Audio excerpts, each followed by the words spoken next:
This video of the perfect momentum strategy is about how to use the ultimate oscillators inside. And we have three ultimate oscillators you can use. You can use one as a shorter time frame, one as a middle time frame, and one as a long time frame, or however you see fit. Ultimate oscillators were an oscillator developed by Larry Williams, and what it has inside it has three different ways of measuring momentum through three different time frames inside the oscillator. If you want to learn more, there's some good articles on Investopedia and how it works. But all in all, ultimate oscillators are a great way of measuring momentum, and we definitely want to include those as part of any momentum-based strategy. And that's why they're included in the perfect momentum strategy. So let's get into how they work. So you have three of them again that you can use. And what I've done here is also taken three of the ultimate oscillators from Tradingview's built-in ultimate oscillator, and I've applied those to the chart. And right now we're on a 1 hour chart of Microsoft, and I've just taken the default settings for this first ultimate oscillator, which are 7, 14, 28 are default settings. What I've done on the second one is increase them by 10 times. And on this third oscillator, I've increased the second one by 10 times. So we have three oscillators of the same oscillator, but on different lengths, looking at price action. You can kind of just see intuitively by looking at it, you can see how they capture price. Here was a potential bottom in this pullback for this uptrend. And you can see down in this section how these oscillators captured it pretty nice on the higher time frames. Here when we got to a local top, these oscillators caught it pretty nice on the longer time frames. And then your shorter time frames are going to catch more of the shorter term ups and downs. Now, checking it out in the strategy, what you can do with it. First of all, you can take, let's go to the trade directions. You can take longs, shorts, or both. Right now, it makes sense to use a long system, so I'm just going to put this on long for now. And what we're going to do is go to the ultimate oscillator and show you what it does on the screen. So what you can do with the ultimate oscillators is change their times around. You don't have to use these default settings. You can definitely change it. And just like a stochastics or RSI, they also have overbought and oversold levels. And you can specify that in the perfect momentum strategy. So for example, in this first ultimate oscillator with the default settings, if we want to say that 30 is our overbought level, or rather oversold level, oversold level is 30, and we want to take a long anytime this ultimate oscillator dips below 30, or it could be any number for that matter, but we're going to just use 30 in this example. Now if we look at the chart, we'll wait for it to update and calculate the strategy. Okay, so now we'll just take one of these green areas. We can see here, here's the number for the ultimate oscillator. We can see here it dipped below 30. Over here it dipped below 30. So we're now getting long entries. Now if we wanted to exit when the ultimate oscillator goes above 70, now we're going to wait for it to calculate.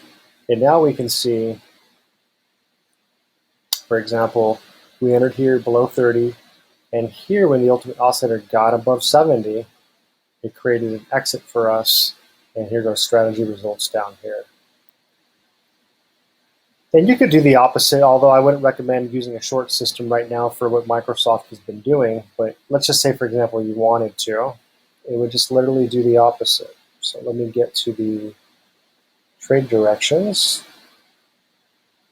You wanted to take shorts, for example. Anytime we have these red backgrounds, is now going to be a short entry. You can see here, we have a short entry. Here's a short entry. And now when we get beneath the 30 on the ultimate oscillator, which we had set as the long entry, the short that we entered will now exit. So you can use it like that, or you can also use a trade directions both system with this. Okay, let's put it on both, trade direction trades both. And now it's going to take longs and shorts. So wait for this to update. Okay. So here we took a long, we closed our long. This also opened a short. Here we closed the short, opened a long, and you can see how it works. Now this didn't produce a great strategy result down here on this chart, but just wanted to demonstrate how it works and what you can do with different time frames or different charts. So we're going to go back to just a long only strategy for now, since that will work very good for the type of environment that Microsoft is in. Okay, trade direction is long. So you can use the ultimate oscillator to, again, buy under a certain amount and then sell when it goes above a certain amount. Another thing you can do is you can just use it to find entries only. So let's say we just want to buy anytime it goes below 30. And let's say we want to just use a stop loss and trailing stop to exit our trade. So we can go down to our stop loss section right here. Here we go. We're going to show it on the screen, use stop loss. So we're going to set a stop loss of 15% and also trail that stop loss by 15% as soon as we enter. And we'll let that calculate. And so you'll see here, we got beneath 30. We placed a stop loss and we just trailed price until we got over here and we exited via stop loss. And you can do the opposite. If you had shorts only, you could do this. You could go to your ultimate oscillator. You could use your short default. So anytime it goes above 70, you can enter a short. And let's change the trade directions to short only now. Okay, now we're on short. And again, although it wouldn't be a good idea to do that on what Microsoft is doing, I'm just demonstrating what it works. So you can see here now that when the default oscillator goes above 70, let's see what we had. That was an exit. Short entry right here. So we've had our stop loss, we trailed it, and we got stopped out right here. So that's how that works. So now let me just change this back to long so we can go back to our initial strategy we were working on and showing you. Okay, long. And here's where you can get really, really advanced with these ultimate oscillators also. So let's go to them. Now, let's say you want to buy when it's below 30, but since you're only using one ultimate oscillator, and actually, let me just take off the stop loss real quick so we can show this a little easier to you. Okay, almost there.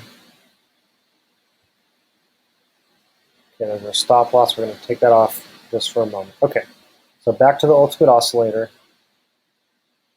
We're going to buy under 30, and we're going to sell above 70. Now, what we can is we can use a second or third ultimate oscillator and their settings to stack on top of these settings to get even better entries and exits.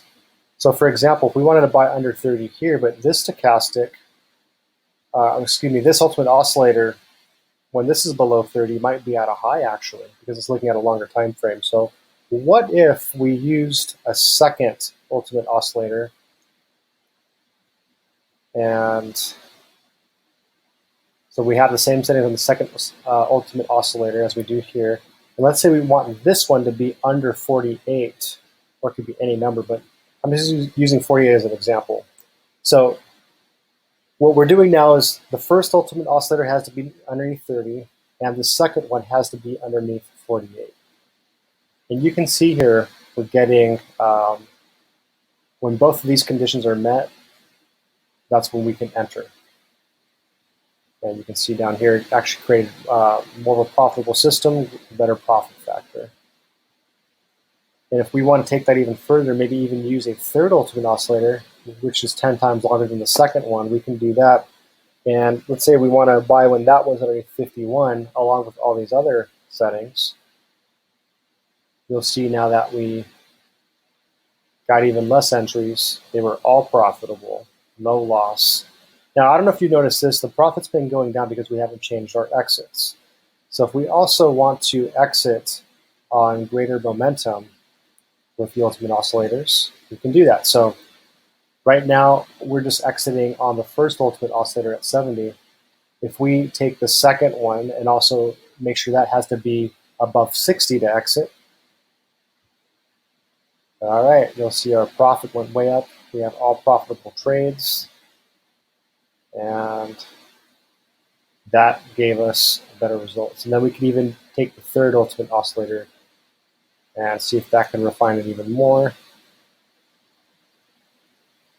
And that made us take one less trade. So you can definitely tweak the settings and get different results, but just showing you the power and the possibilities you have with these ultimate oscillators. And they're all controllable by any time frame that you want to use on it. So you can have one be looking at a shorter time frame, one be looking at a longer time frame, and so forth. So that's how the ultimate oscillators work. Now, in other videos, we cover the stochastics and PPO oscillator and all the other different entry options and filters. We won't cover that in this specific video. This video is just for the ultimate oscillators. But you can use the ultimate oscillators with any other oscillator, any other stochastic, any other entry filter. You can really combine filters and momentum indicators with each other to create real specific entries and exits. So that's it for the ultimate oscillator video. Hopefully that explained it well for you. Thanks for watching it and enjoy. Thank you.